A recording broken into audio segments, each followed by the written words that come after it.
Morbi Panchasar road સાવરની પાળ વિસ્તારમાં રહેતા પરિવારોને ખાલી કરાવવાની નોટિસ મામલે રહેવાસીઓ દ્વારા ગાંધી ચિંધ્યા માર્ગે આવેદન.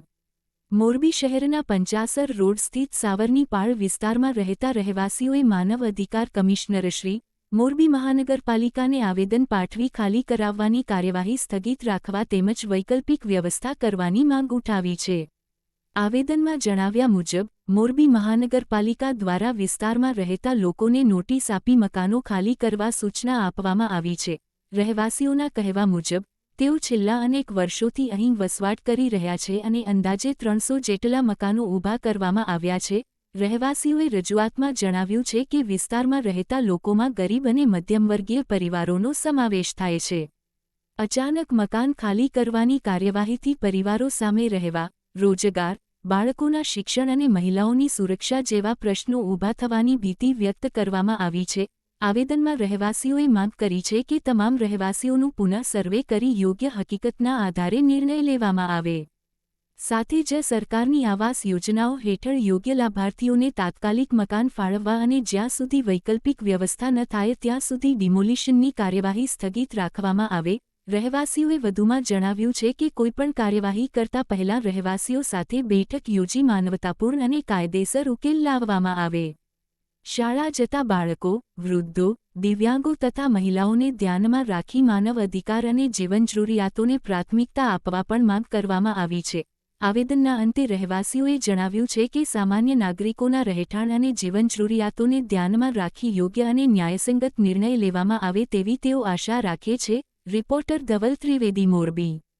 નેપાળવાળા વિસ્તારમાંથી આવ્યા છે. તમે જોઈ શકો છો કે અહીંયા મોસ્ટ ઓફ 12 જેટલા પબ્લિક છે, બધા મિડલ ક્લાસ છે સર. કોઈ પાસે કાંઈ ઓપ્શન છે નહીં. હવે તમે લોકો ડેમોલિશન કરો છો, હવે કયો છો કદાચ આ કાયદેસરે હોય, પણ સર હવે જેમની પાસે અહીંયા 50 વર્ષથી અમે લોકો અહીંયા જ રહી છે. અમારી પાસે બીજું કાંઈ નથી રહેવા માટે, નથી ફ્લેટ, નથી જમીન કે દાદા પરદાદાની મિલકત. હવે અને અમારા મતલબ જે મકાન ભાડે લેવા જાય છે લોકો રેન્ટ ઉપર, એમને હવે મોમેડિયન સાંભળીને કોઈ રેન્ટ ઉપર મકાને નથી આપતું સર. અને અહીંયા પણ મકાન નથી લાગતા. એમ કહે છે કે મકાન મળે પણ તમારા નામના ન મળે.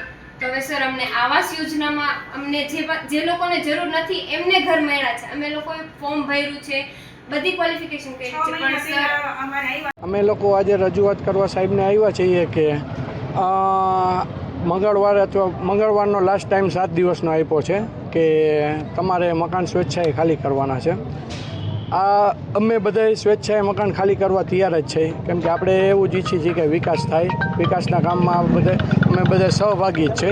પણ અમારો મેઇન મુદ્દો અત્યારે એ છે કે અમને ક્યાંય વૈકલ્પિક વ્યવસ્થા થઈ જાય એવી સરકારશ્રીને અને સાહેબને વિનંતી કરવા આવ્યા છીએ કે ક્યાંક વૈકલ્પિક વ્યવસ્થા થઈ જાય તો અત્યારે અમારો સમાવેશ થઈ જાય, કેમ કે અત્યારે કોઈ ભાડે મકાન તે કોઈ આપતું નથી. એટલા માટે તમે અત્યારે થોડા દિવસ પહેલા પણ ખાલી કરવા માટે કહ્યું હતું. હા, શું થયું હતું ને શું આગળ કઈ જગ્યાનું છે?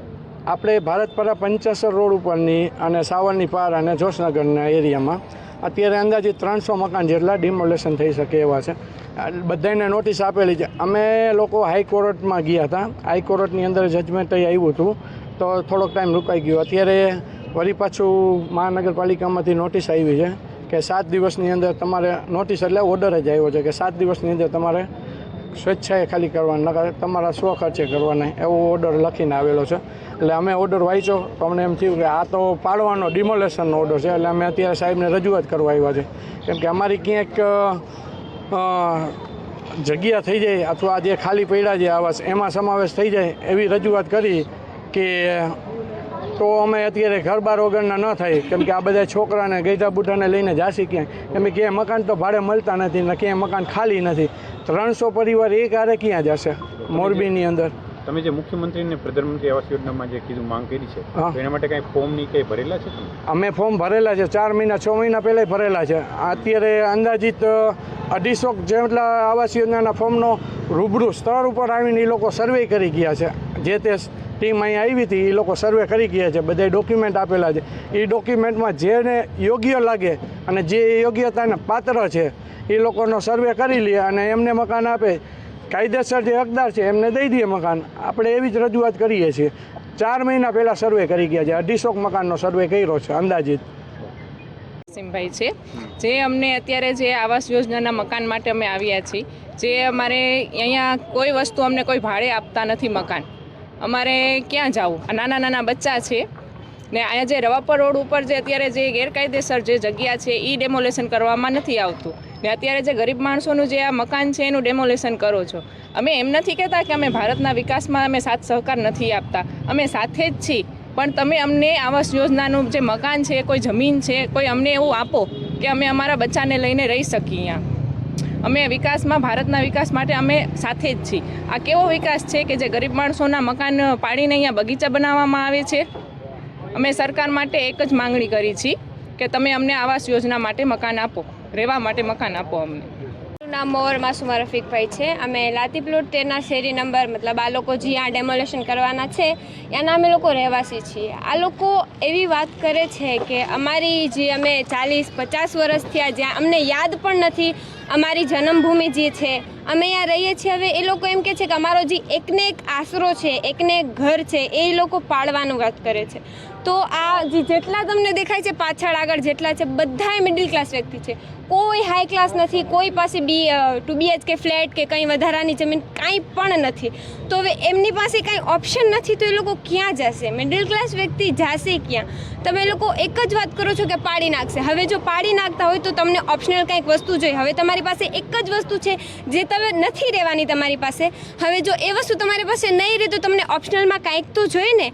કાંક તો આવાસ યોજનાના અમને ઘર આપો, કાંક તો કાંઈ પણ એવી જમીન આપો જેમાં અમે લોકો અમારા ફેમિલીને લઈને રહી શકીએ. અમારા ફેમિલીમાં, હવે તમારા ફેમિલીમાં એક મેમ્બર છે જે કમાવાવાળો છે અને બીજા 6 વ્યક્તિ છે જે તમારા એક વ્યક્તિ પર ડિપેન્ડેન્ટ છે. તો હવે એક વ્યક્તિ આટલું બધું એકસાથે કેવી રીતે કરી શકે? હવે 6 મેમ્બરમાં 4 અથવા 3 તો બચ્ચા હોય જેમની સ્કૂલ હોય, એજ્યુકેશન હોય, એવરીથિંગ વોઝ ઇમ્પોર્ટન્ટ.